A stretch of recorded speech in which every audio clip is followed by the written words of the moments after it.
आप सभी को नमस्कार। सामाजिक अनुसंधान पद्धति की इस वीडियो क्लास में आपका स्वागत है। आज हम चर्चा करते हैं अंतर्वस्तु विश्लेषण, कंटेंट एनालिसिस जिसको बोलते हैं। अंतर्वस्तु विश्लेषण प्रविधि का प्रयोग समाजशास्त्र, राजनीति विज्ञान और जनसंचार विषयों में बहुतायत से किया जाता है। इस प्रवृत्ति का प्रयोग साहित्य, मनोविज्ञान आदि में भी होता है। इसमें अधिक चर्चा करने से पूर्व पहले हम बात करते हैं कि संचार क्या होता है। What is communication? संचार के कौन कौन से अवयव हैं? संचार के तत्वों की बात करें तो सबसे पहला है प्रेषक, जो संदेश भेजेगा। दूसरा, क्या संदेश भेजेगा, वह बिंदु उसमें आता है। तीसरा, प्रवाह पथ, किस मोड से या किस साधन से वो संदेश पहुंचेगा और उस संदेश का क्या प्रभाव होगा, संदेश का क्या उद्देश्य होगा। इन सब चीजों को मिलाकर वो पूरा एक कम्युनिकेशन बनता है। उस कम्युनिकेशन में क्या तत्व निहित थे जो उस समाज को, उस समाज व्यवस्था को प्रभावित करते थे, उनका विश्लेषण अंतर्वस्तु विश्लेषण कहलाता। कंटेंट एनालिसिस समाचार पत्रों या अन्य समाचार माध्यमों में किसी विशेष घटना, विचार, समस्या आदि के बारे में क्या कहा गया है उसका विश्लेषण करती है। इसका प्रारंभ 1926 में मैल्कोम विली का एक अध्ययन द कंट्री न्यूज़पेपर समाचार पत्रों में प्रकाशित हुआ। 1930 में एल वुडलैंड ने अपना एक अध्ययन foreign news in American morning newspaper में प्रकाशित किया। 1930 और 40 की अवधि में हेराल्ड, लॉसवेल आदि लोगों ने इसका खूब अध्ययन किया।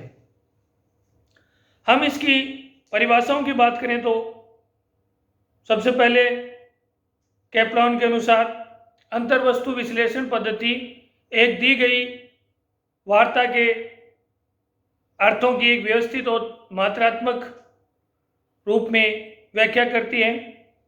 बेरेल्सन कहते हैं कि अंतर्वस्तु विश्लेषण संचार के प्रकार और विश्लेषण के उद्देश्य, क्रमबद्ध और गुणात्मक विवरण की एक अनुसंधान प्रविधि है। आगे बेरेल्सन और वेबल्स कहते हैं सुव्यवस्थित अंतर्वस्तु विश्लेषणात्मक अध्ययन पद्धति सामग्री के विवरणों की अपेक्षा अधिक स्पष्ट व्याख्या करने का प्रयास करती है, जिससे कि पाठकों अथवा श्रोताओं को प्रदान की जाने वाली प्रेरणाओं की प्रकृति व सापेक्षिक शक्ति को वस्तुनिष्ठ रूप में प्रकट किया जा सके। यंग के शब्दों में अंतर्वस्तु विश्लेषण साक्षात्कारों, प्रश्नावलियों, अनुसूचियों तथा अन्य लिखित व मौखिक भाग तथा अभिव्यक्तियों द्वारा प्राप्त अनुसंधान तथ्यों की विषय वस्तु का क्रमबद्ध, वस्तुनिष्ठ और परिमाणात्मक वर्णन के लिए अपनाई जाने वाली विधि है। इस प्रकार अंतर्वस्तु विश्लेषण या विषय वस्तु विश्लेषण पद्धति समाचार पत्रों, उपन्यासों, भाषणों आदि संचार माध्यम की विषय वस्तु का क्रमबद्ध, वस्तुनिष्ठ और परिमाणात्मक वर्णन करती हैं। दूसरे शब्दों में हम कहें तो इसका संबंध भाषागत अभिव्यक्तियों, संचार के साधनों द्वारा प्राप्त विषय वस्तु से होता है। इस पद्धति की निम्न विशेषताएं हो सकती हैं। पहली बात, इसका संबंध मूलतः संचार वाहन के प्रभावों के निर्धारण से। ये मात्रात्मक होती है, ये वस्तुनिष्ठ होती है, ये व्यवस्थित होती है। यह भाषा के अर्थ और वाक्य विन्यास के आयामों पर ही प्रयुक्त होती है। इसका प्रयोग सामाजिक सामान्यीकरण के लिए किया जाता है। यह वस्तु विश्लेषण चरों के मापने के लिए संचारों के व्यवस्थित, वस्तुनिष्ठ और मात्रात्मक ढंग से अध्ययन और विश्लेषण करती है। संचार की कुछ इकाइयां होती है जिनका विश्लेषण इसमें किया जाता है। कुछ सामाजिक विचारकों गुड्डे, हॉट, पीवीएन आदि ने अंतर्वस्तु विश्लेषण पद्धति की कुछ विशेषताएं बताई है। पहला, प्रवृत्तियों का अध्ययन। इसके द्वारा संचार सामग्री में प्रवृत्तियों को ज्ञात किया जाता है। इसके द्वारा वस्तु की प्रकृति और परिवर्तन का अध्ययन किया जाता है। दूसरा, उत्कृष्ट रचनाओं की खोज। इसके द्वारा विभिन्न क्षेत्रों में प्रकाशित उत्कृष्ट रचनाओं को खोजा जाता है। फ्रांस, इंग्लैंड, जर्मनी आदि में ऐसे ही अध्ययन किए गए। तीसरी विशेषता है अंतर्राष्ट्रीय भिन्नताओं की अभिव्यक्ति। इस विधि के द्वारा संचार माध्यमों में विद्यमान अंतर्राष्ट्रीय भिन्नताओं को विश्लेषित करके स्पष्ट किया जा सकता है। चौथा, संचार माध्यमों की तुलना। भिन्न भिन्न संचार के माध्यम अलग अलग जनसमूहों को भिन्न भिन्न मात्रा में प्रभावित करते हैं, उनकी तुलना इस विधि में की जाती है। जैसे संचार सामग्री की लेखा परीक्षा भी इसमें होती है कि जो समाचार पत्रों में या अन्य समाचार माध्यमों में जो कंटेंट है वह सामाजिक और राजनीतिक रूप से उचित है या नहीं है, ये भी अंतर्वस्तु विश्लेषण के दौरान सामने आता है। संचार के स्तर का निर्माण और क्रियान्वयन भी इस विधि के द्वारा होता है। इस विधि द्वारा संचारों का वर्णन किया जाता है और ये बताया जाता है कि वे संचार स्तर किस स्तर के हैं। संचार के स्तर में सुधार हेतु अन्य कुछ सुझाव भी इस विधि के द्वारा आ सकते हैं। इस प्रकार अंतर्वस्तु विश्लेषण विधि विभिन्न प्रकार के सामाजिक अनुसंधानकर्ता आदि के लिए काम आती है। आगे हम बात करते हैं अंतर्वस्तु विश्लेषण की जो प्रक्रिया है या प्रविधि है, इसके क्या उद्देश्य हो सकते हैं। पहला बात तो संचार की श्रेणियों को ज्ञात करना। इस विधि द्वारा किसी अभिलेखित घटना को वास्तविक संख्यात्मक आंकड़ों में प्रदर्शित करना। तीसरी बात, अंतर्वस्तु विश्लेषण करके किसी तथ्य को परिमाणात्मक रूप में प्रस्तुत करना। और अंतर्वस्तु विश्लेषण इस प्रकार के प्रश्नों के उत्तर देता है कि किसी भी समाचार के पीछे मूल पाठ क्या था, लेखक कौन और कब कहां से था, क्या उसका उद्देश्य था उस कंटेंट का आदि। यह विधि का उद्देश्य भाषा और साहित्य के प्रतिमानों में अंतर करना भी होता है। विभिन्न प्रकार के श्रोतागणों के प्रश्नों के उत्तर खोजना भी इसका उद्देश्य हो सकता है। जन समुदाय की जनसंख्या की मनोवृत्तियों, हितों और मूल्यों को प्रतिबिंब यह करता है और ये बताता है कि समाज व्यवस्था में लोगों का जनमत किस प्रकार है और समाचार पत्र उसे किस प्रकार अभिव्यक्त करते हैं। आगे हम बात करते हैं कंटेंट एनालिसिस की विभिन्न श्रेणी। क्या कहा गया है, कैसे कहा गया है, क्या कहा गया है उसके बारे में होता है।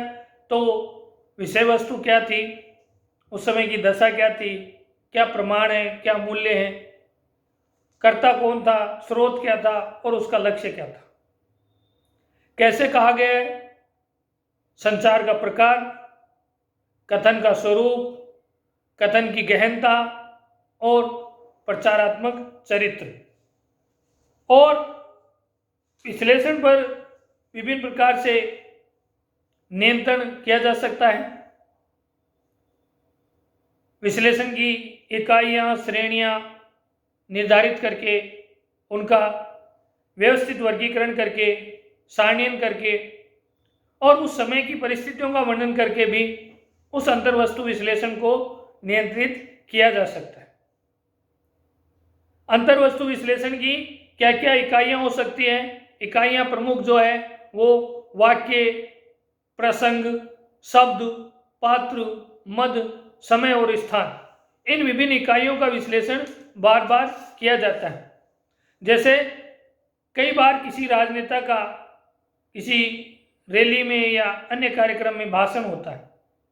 उस भाषण में किसी विभिन्न सामाजिक समस्या पर या किसी प्रवृत्ति पर कोई शब्द कितनी बार पुनरावृत्त किया गया, यह वर्णन उसमें होता है। इकाइयों में अंतर्वस्तु विश्लेषण के दौरान अंतर संबंध का पता लगाया जाता है। मद क्या होता है? मद यह होता है कि मान लीजिए मैंने एक भाषण दिया और उस भाषण में 60% मेरे शब्द भ्रष्टाचार को लेकर थे, तो भ्रष्टाचार एक मद हो गया। आगे हम चर्चा करते हैं स्टेप्स ऑफ कंटेंट एनालिसिस, अंतर्वस्तु विश्लेषण के चरण। सबसे पहली बात, अध्ययन की रूपरेखा का निर्माण। दूसरा, तथ्यों का चयन। तीसरा, इकाइयों का चयन, इकाइयों का निर्धारण। फिर उन इकाइयों से संबंधित श्रेणियों का परीक्षण, इकाइयों का मापन, विश्लेषणात्मक व्याख्या और फिर प्रतिवेदन लिखना। अंतर्वस्तु विश्लेषण के हम कौन सी इसमें समस्याएं आ सकती हैं? पहली बात, इसमें समग्र अनिश्चित होता है। दूसरी, इसमें दोषपूर्ण निदर्शन भी हो सकता है और समय और स्थान की समस्या इसमें हमेशा जुड़ी रहती है। अंतर्वस्तु विश्लेषण के द्वारा किसी भी सामाजिक विज्ञान की गुणात्मक सामग्री को परिमाणात्मक या संख्यात्मक रूप से सरलतापूर्वक परिवर्तित किया जाता है। इस विधि के द्वारा संचार के विभिन्न साधनों जैसे पुस्तकें, समाचार पत्र, भाषण, उपन्यास, कहानी, नाटक, आकाशवाणी आदि के कार्यक्रमों की संख्या, प्रभाव और प्रकृति आदि को ज्ञात किया जाता है और इससे संचार के साधनों का सामाजिक, धार्मिक, राजनीतिक, सांस्कृतिक आदि प्रभावों का विश्लेषण भी इसके द्वारा होता है। इस प्रकार अंतर्वस्तु विश्लेषण विधि वह है जो सामाजिक व्यवस्था में समाचार, संचार आदि साधनों के माध्यम से उस व्यवस्था के विभिन्न तथ्यों को प्राप्त करने का एक सुनिश्चित क्रमबद्ध तरीका है। धन्यवाद।